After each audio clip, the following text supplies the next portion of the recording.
Welcome to Penrose Learning, where we make understanding easy. You start by selecting the exact range with headers so Google Sheets understands series and categories. Once done, choose Insert then Chart to generate a default visualization.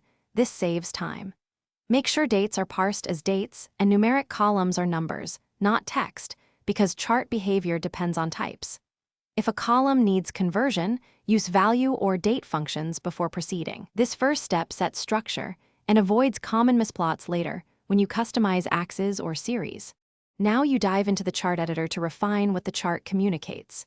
In Setup, switch chart type, line, column, or combo, then assign X and Y series. Make sure aggregation like SUM or average fits your goal. Then, in Customize, tweak axis scales, grid lines, and tick formatting so values read clearly. Once that's aligned, add data labels, change colors for contrast, and enable a secondary axis for mixed units so readers can compare values without confusion. To finish, position the chart on the sheet, resize for readability, and export or publish it.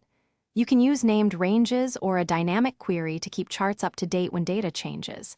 Make sure legends and titles clearly explain metrics and units. Small notes prevent misinterpretation.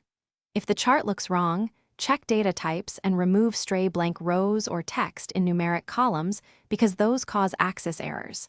If problems persist, recreate the chart from a cleaned range to isolate the issue.